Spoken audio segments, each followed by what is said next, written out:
నుంచి దక్షిణాది రాష్ట్రాల్లో పర్యటించబోతున్నారు. ఇవాళ కర్ణాటకలో పర్యటించనున్న రాష్ట్రపతి ముర్ము మాండ్య జిల్లాలోని మలవల్లిలో ఆది జగద్గురుడు శ్రీ శివసరస్వతీశ్వర శివయోగి మహాస్వామీజీని 1060వ జయంతి ఉత్సవాల్లో పాల్గొంటారు. రేపు ఉదయం తమిళనాడులోని వెల్లూరు జిల్లాలోని స్వర్ణ దేవాలయంను సందర్శించారు. ఇక ఆ తర్వాత సాయంత్రం శీతాకాల విడిది కోసం హైదరాబాద్ కు రాబోతున్నారు.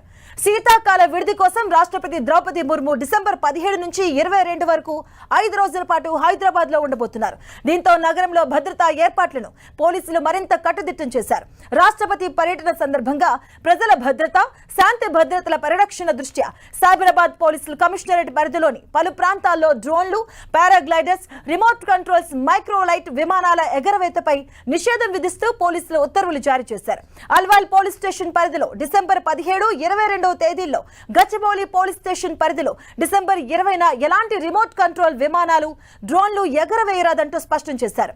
డ్రోన్లు, ఇతర ఆదేశాలు ఉల్లంఘించిన వారిపై చట్ట ప్రకారం కఠిన చర్యలు తీసుకుంటామని పోలీసులు హెచ్చరించారు.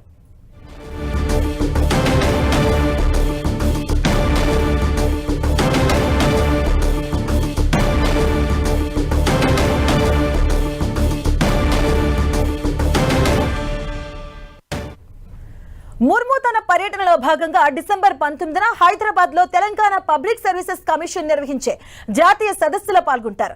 డిసెంబర్ 20వ తేదీన బ్రహ్మకుమారిల శాంతి సరోవర్ 21వ వార్షికోత్సవంలో పాల్గొంటారు.